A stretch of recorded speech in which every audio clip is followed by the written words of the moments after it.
Many families, summer break is fast approaching, and before you know it, the kids will be home all day long, every day. So now is the perfect time to get your home and garage organized to ensure your children have a fun and safe summer. Joining us live in Studio A this morning to show us how to transform our home to a fun, safe space is Kelly Allender, owner of Be Organized Houston. Good morning, Kelly. Welcome back. Thank you so much for coming on the show. Good morning. Thank you for having me back. I'm excited to be here. Summer is just around the corner. So June now 6th. June 6th is the day, last day of school for HISD. My goodness, we were talking about this in the newsroom earlier this week. I think it was earlier this week, or maybe it was last week, about, school schedules. And being from the Northeast, I went to school in New York. We didn't get out of school until the end of June, but we also went back after Labor Day. Not the case down here. Nope. So for parents, saying like, hey, I've got to get this done. I've got to get our house organized. We've got to get it cleaned up for the kids. You want to get it done right now. You have less than a month. Yes, absolutely. But no cause for panic. You do have some time. And we've got some tips to help you get your home streamlined a little bit so that you can cover those bases and the kids can keep themselves occupied without driving you crazy. We got a lot of parents who work from home now. Yeah. So we want to make sure they're able to still do that and enjoy their kids at the same time. And if you start now, you can do it in increments. So this way, when you get to June 6th, when they're home, everything's done. Yeah. You don't have to do it all at once. Exactly. And, really, Zach, preparation is key. We may think, I don't want to do this right now. I don't want to take this 5 minutes, this 10 minutes, but it makes a huge difference. Your future self will thank you, as we like to say. Where do we start with that said? So when they come home from summer, I've got 4 kids myself, so I've been through this a time or two. Not your first rodeo. Not my first rodeo. They come home and they bring those backpacks. They're full of stuff. All of the detritus from their desk, their lockers, extra snacks, things that have been in there for months, torn papers, broken tools. So the first thing I'm laughing because I remember these exact scenarios at the end of each school year. Yes, there's a smell that goes along with that backpack. So what we recommend, don't put it off. When they come home, either take some time that evening or take some time the next day, sit down with your kids, pull everything out. Throw away the broken things, the things they're not going to use. If that backpack is really gross and it's still usable, toss it in the washer and hang it up to dry so it's ready for fall. You're ready to go. If it's not, go ahead and send that thing down the road. Go ahead and trash it, toss it, and get ready for a new one. So the things that you do want to keep, the keepsakes, what should you do with that? Where do we go for those things? So those can be a tricky thing for lots of parents, especially parents who may be newer, and you want to keep everything. You want to keep every little memory. But we often see when we go into clients' homes just tons and tons and tons of stuff. So we do need to limit that. So what we like to say is keep the most special things. And we recommend setting up what we call a keepsake box. So you can set up a file box with hanging folders, label them by school year.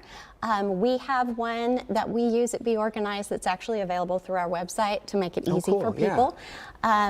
But if you think about it, if you only save 5 items a year, pieces of artwork, end of school, end of year report cards, by the time they go from kindergarten all the way through high school, you got 60 pieces that you've saved. So it can add up quickly. So limit, save the best, save the favorite things, and keep them in a neat and organized system. There's a shot up on the screen of our keepsake box that just went by. Man, this is so organized. Yeah. You're speaking my language. Okay, which part of the house should we prioritize? Should parents really be looking at as we approach that deadline, that summertime?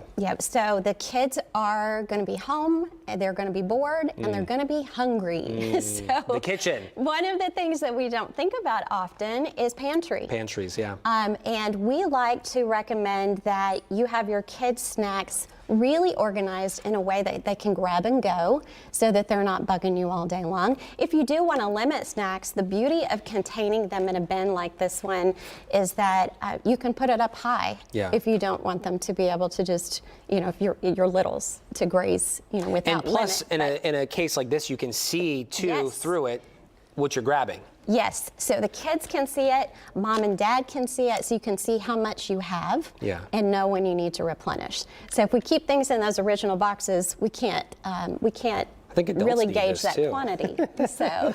So really highly recommend snack bins for your kids so they can grab and go. What do we have here? All right, so one of the problems that we see is our kids want to be on their phones, their iPads, their computers. Oh, yes. We want to encourage them to spend time in active play, educational play, creative play. Yeah. And so Limiting this. Yes. So we recommend putting those technology items, set up a charging station in a central area where you are you're able to control the access. But those playrooms, any broken toys that they're no longer using, go ahead and purge those now. Get those out the door to make room for things that they're going to use.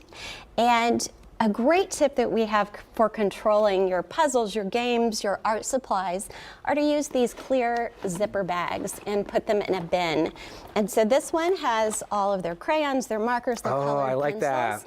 Everything's clearly labeled so they can grab and go. If you have littles who are not reading yet, I'm going to flip this around.